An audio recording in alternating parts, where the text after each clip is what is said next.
Pronti? 1, 2, 3.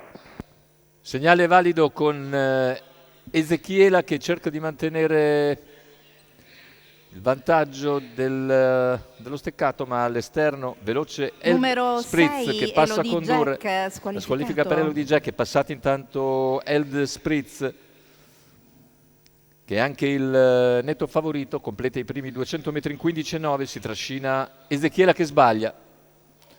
L'errore di Ezechiela dopo 250 Numero metri 1, Ezechiela, lascia così in squalificato. seconda posizione Edvide Jet, più svelto del secondo nastro. In terza c'è Energy Adri, mentre all'esterno c'è la progressione di Eagle Prav.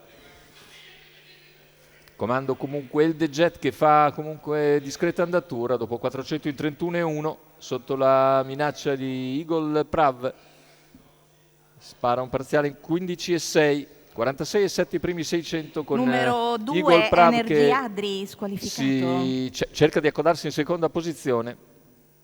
Squalifica intanto anche per Energy Adri, si accoda dopo 800 metri in 1,1 a prezzo di un 14,4 di parziale. Eagle Prav in scia Eld Spritz, ha sopravanzato Edvide Jet. Poi vediamo più indietro Enea Tav.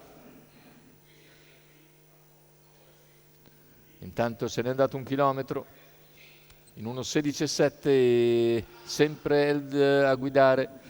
Eld Spritz a 700 dalla conclusione, si trascina sempre Eagle Prav, cerca di avanzare ora Enea Tav che passa in terza posizione, sopravanzando Edvide Jet, 600 scarsi al palo, con Eld Spritz che allunga.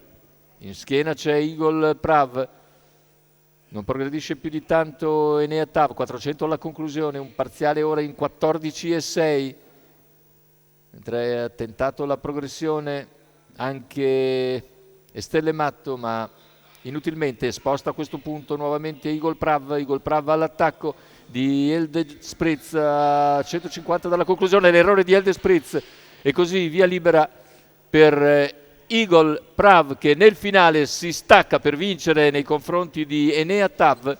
Al terzo posto finisce Estelle Matto. Bel primo piano di Eagle Prav, Max Castaldo in sediolo, che dopo 800 metri riesce a sistemarsi in schiena a Eld Spritz, l'attacca sulla curva finale, in retta d'arrivo costringe l'avversario all'errore, passa per vincere nettamente Eagle Prav, Max Castaldo, in salchi e al training per conto della scuderia Unlimited.